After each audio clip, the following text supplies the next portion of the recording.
My God, I hate drugs. A CNN Philippines exclusive, the Joint Oil Exploration Committee between the Philippines and China is set to meet this month. CNN Philippines got hold of the final list of committee members. Foreign Affairs Undersecretary for Policy Enrique Manalo will lead the Philippine side. Energy Secretary Alfonso Cusi will serve as co-vice chairman. Foreign Affairs Assistant Secretaries Generoso Calonge and Maynardo Montealegre and Justice Undersecretary Emeline Aglipay Villar are also included. The National Mapping and Resource Information Authority's Dennis Bringas and Energy Undersecretary Donato Marcos round up the committee members. Meanwhile, there are no changes in the Chinese panel members. CNN Philippines earlier released the list of Chinese officials led by Vice Foreign Minister Lu Zhaohui. National Energy Administration Vice Minister Li Fanrong serves as co-chairman. The creation of the steering committee was announced in August during President Duterte's visit to China. The two countries signed a memorandum of agreement November last year during Chinese President Xi Jinping's state visit to the country. The terms of reference state the committee and working groups will meet every 3 months on agreed dates and venues. Philippine Foreign Affairs Secretary Teddy Boy Locsin earlier said the joint exploration will only be conducted in disputed areas. About 3.5 hours, that is the time the palace spokesman took to get to work today. Sal Panelo earlier accepted netizens' challenge to commute. He had drawn flag for denying claims of a transport crisis in Metro Manila. Panelo left around 5:15 a.m. from his residence in Marikina and took the jeepney. As he approached Malacanang, he was seen riding a motorcycle. Panelo reached his office around 8:46 a.m. But after his commute, the spokesman standing by his remark.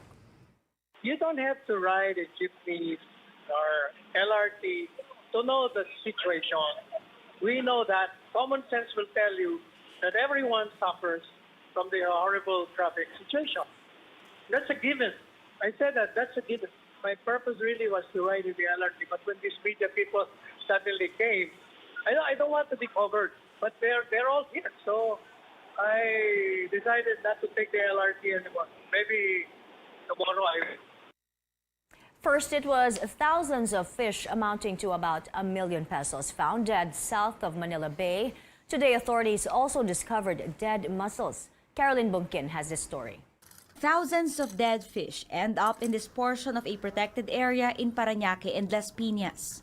And as the next day breaks, officials begin collecting the decaying fish, stuffing them in sacks and burying them to become fertilizer as they decompose. A group of agriculture and environment officers inspected the harvesting area in the middle of Manila Bay. They took a couple of mussels and found out they were dead as well. Ayan, buka po siya. So patay po siya. Agriculture Officer Nilo Hermedia finds it unusual as mussels have high tolerance to toxic substance. Banda ilalim talaga patay, yung ibabaw naman ay buhay. Kasi wala nang laman eh. Siguro sama-sama na yan sa polluted na tubig. Nasa mid-level po ng dagat, pailalim, patay po lahat. So, ibig sabihin, ang concentration po naman naka-apekto sa mga tahong at posible din po sa talaba, nasa ilalim, sa ibabaw po wala. Fisheries Bureau's water test showed dynamite fishing didn't cause the fish kill. Instead, the main culprit is pollution. There's low dissolved oxygen level and high levels of ammonia and phosphate in the water, which might have come from human, animal, agricultural, and industrial waste. It's not clear yet where the pollutants came from. Hermedia says phosphate and ammonia are used to make improvised dynamite used in blast fishing. But fishermen near the critical habitat blame the fish kill to an ongoing construction within Manila Bay. Yung pagbabaon ho nila ng poste, may chemical. May chemical ho. Kaya marami naglulutang ang isda ho ngayon. They feel helpless and annoyed to whatever caused the fish kill. People are avoiding fish at the Bulungan Market in Parañaque City. Isipin nyo sa tagal ko rin sa bulungan, kanina lang ho nangyari na walang benta yung kalakal ko. Ngayon po lang benta, kahit 5. Officials assure fish is safe to eat. All seafood affected were already buried. Caroline Bonkin, CNN Philippines. The Bureau of Corrections chief remains unfazed even after an explosion rocked the maximum security compound of the New Bilibid prison this morning. As authorities investigate the incident, Director General Gerald Bantag suspects intimidation and resistance to his style of leadership could be a motive for the explosion. Our Paulo Barcelon has more. Authorities are investigating how explosives have been smuggled into the National Penitentiary after an improvised bomb exploded inside one of the illegal structures put up by inmates at Quadrant 4 of the maximum security compound Friday morning. Authorities were clearing the area of these structures at the time of the explosion. Nagkumbibis kami sa aming recovery. May na-recover kami sa blast site na pieces ng blasting cap and burn time fuse. So allegedly, based doon, possible na siya na IED. Police also recovered 2 live grenades from the blast site. No one was hurt in the explosion, which happened in an area for high-risk inmates. Bureau of Corrections Chief Gerald Bantag says extremist inmates trained in bomb-making were also detained at an unspecified area inside the maximum security compound. May intelligence report na itong mga extremist na ito nagtuturo kung paano gumawa ng bomba. Ganun. Dito sa loob? Hindi ko sasabihin kung saan kasi medyo baka magkamali ako, pero mayroon. He says one possible motive for the explosion, intimidation and resistance to his style of leadership. He adds, inmates found to have been involved in assembling the bomb will be transferred to another facility. Bantag says he is undeterred by what happened and will continue to push for reforms at the National Penitentiary. Ito, patay kong patay na ito. Tinanggap ko itong position na ito at prinogram ko ng sarili ko na ito, patay kong patay. Bantag says clearing operations in other areas inside the maximum security compound will continue. He adds illegal structures have been taken down in 1 out of 4 quadrants at the maximum security compound. He says it will take months before authorities can finish clearing operations. Paulo Barcelon, CNN Philippines. Around 3,000 inmates were displaced so far by clearing operations at the National Penitentiary. Bureau of Corrections Director Gerald Bantag says some of the inmates may be moved to both the medium and minimum security compounds. He also says a tent city may help in decongesting the already crowded maximum security compound. He adds Senator Richard Gordon, who also chairs the Philippine Red Cross, will send him tents. He's also requesting for medical teams from the social welfare and health departments to augment their team, especially to cater to the needs of PWD inmates. The National Police Commission's review of the controversial 2013 anti-drug operation in Pampanga is now underway. And today, PNP Chief General Oscar Albayalde faced investigators. Albayalde was the Pampanga police chief when the drug raid happened. George Cahiles has that story. PNP Chief General Oscar Albayalde was questioned for more than an hour at the National Police Commission, or NAPOLCOM, on Friday. Interior Secretary Eduardo Año, who is also the chairman of the NAPOLCOM, says the review of the 2013 Mexico Pampanga drug operation will also look into Albayalde's possible liability in the incident. But Año assures that it will solely be based on evidence. As of today, may mga nagaganap ng mga hearing at pagtatanong. So, ang magiging basis ko dito ay ang mga investigation reports noong 2013, yung administrative case at saka criminal case na naipile, tapos yung mga testimony na ginagawa ngayon sa Senate hearing. Based on previous Senate hearings, it appears that 13 policemen led by then Superintendent Rodney Balayo staged a drug sting in Mexico, Pampanga on November 29, 2013. Albayalde was then Pampanga Police Chief. Based on witnesses' testimonies, there are pieces of evidence that were not declared, including over 160 kilos of shabu and vehicles, that the arrested foreign national was different from the one presented and charged, and the undeclared shabu was allegedly recycled and sold in the underground market. Año hopes to wrap up the review of the case and forward the findings to the President next week. It's very hard to decide on mere allegations.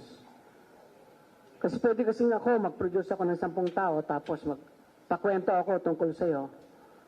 I would rather go and seek and look for evidence. Meantime, Albayalde says he plans to file charges against former CIDG chief, now Baguio City Mayor Benjamin Magalong, and former PNP Central Luzon Chief Rudy Lacadin for insinuating that he's part of the so-called Ninja Cops. During the Senate hearing on Wednesday, Lacadin says Albayalde called him up about the investigation on the Mexico Pampanga operation. I don't know if joking niya, sabi niya. Actually sir, konti lang naman ang napunta sa akin dyan. Magalong and Lacadin in separate statements say it's Albayalde's right to file cases. Magalong adds, quote, he wants to appear he is innocent, so he is filing a case. That's to his knowledge his best defense. Unfortunately, his body language and statements betray him. Meanwhile, as Albayalde is set to retire on November 8, Año says he will also send to President Duterte 3 to 5 names who may possibly be his replacement. Año says his recommendations will be based on seniority, credibility, and experience. George Cahiles, CNN Philippines. Albayalde also confirms he will relinquish his position on October 29 in a change of command ceremony. He says this will happen earlier than his retirement day because President Duterte will attend the ASEAN summit. He adds he will be on vacation starting October 30 until November 8. Meantime, the Metro Manila Police Chief having mixed feelings about moving up the PNP career ladder. Major General Guillermo Eleazar will take on the post of Chief of the Directorial Staff, the 4th highest position in the police force. Replacing him, Central Visayas Police Chief Debold Sinas. Top-level changes in the PNP will take place tomorrow because of the retirement of the Deputy Chief for Administration. Eleazar says he's happy with his promotion, but adds he will miss the NCRPO. When asked about his chances of getting appointed PNP Chief, when Albayalde retires next month, here's what he had to say. Hindi natin dapat iniisip na ganun yun. Basta tayo lang, kagaya sinabi, it so happened that there was a vacancy. There is a vacancy because of the retirement of the DCA that is a member of command group, so may angatan. And isa ko dun sa mga may 2-star rank na may oras pa, may panahon pa para ma-promote. 2 years after the end of the brutal attack on Marawi City, a number of troops that suffered injuries remain in hospitals recuperating. The military's efforts in dealing with the troops' so-called unseen wounds are highlighted in this report by David Santos.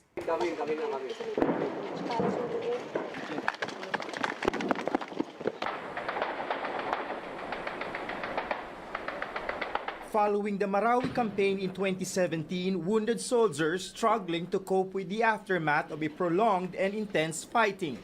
Parang right after ng Marawi, nandito pa lang sila naka-admit, ma'am, i-manifest nyo na kami ng C-130, babalik kami kasi yung mga kasama namin nandun. Please lang to. Major Christine De Jesus is a military neuropsychiatrist for over a decade now. 2 years since the Marawi fighting ended, soldiers are still confined at the Army Hospital in Taguig. Some undergoing therapy due to physical injuries, others recovering from mental disorders, having gone through extreme trauma such as witnessing the death of a comrade in the battle zone. Medyo may guilt feeling siguro sa kanila dahil wala silang nagawa during the time na nagpuputukan pa. And then ang masakit pa doon, sila pa rin yung nagke-carry ng body ng mga kasamahan nila. Difficulty in sleeping, anxiety, and fear are common complaints among soldiers. Madalas nakikita sila, nandun na lang sa isang sulok, nanginginig, takot na takot. Depression is common among new soldier recruits. Some cases can be so severe they require long-term confinement and medication. Ito kasi, wala man silang physical wounds, pero yung unseen wounds na tinatawag natin, psychological stress, yung mga symptoms nila, yun ang nakakaawa sa mga sundalo natin.